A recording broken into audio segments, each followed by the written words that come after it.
আমার বাম এবং আমার বাম বাম সুখ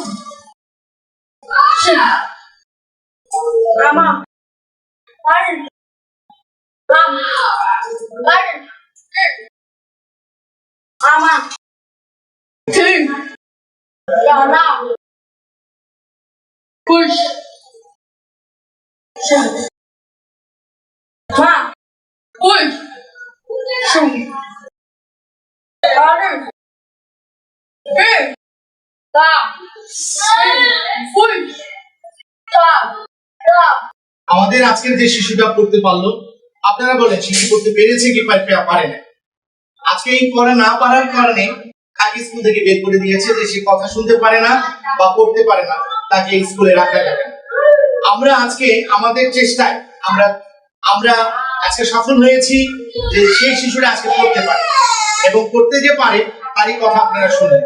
এবং আমরা আশা করি আপনারা কেরানীগঞ্জ সহ বিভিন্ন অঞ্চলে যারা যে শিশুরা কথা বলতে পারে না বা পড়ার জন্য স্কুল থেকে তাদেরকে বের করে দিয়েছে, সেই সব শিশুদেরকে কেরানীগঞ্জ বিদ্যালয়ে নিয়ে আসেন। আমাদের সহায়তা ইনশাআল্লাহ আমরা কথা বলতে পারার জন্য বা পড়তে পারার জন্য আমাদের প্রশিক্ষণপ্রাপ্ত শিক্ষক মন্ডলী রয়েছে। তাদের তত্ত্বাবধানে আমাদের এই শিশুটা আগামী দিনের ভবিষ্যৎ। আমরা এই কথা বলতে পারি, শোনো মা, শোনো বাবা, প্রতিবন্ধী শিশুরা আপদ বিপদ, প্রতিবন্ধী শিশু হতে পারে দেশের সম্পদ। আজ এখানেই, ভালো থাকুন, সুস্থ থাকুন।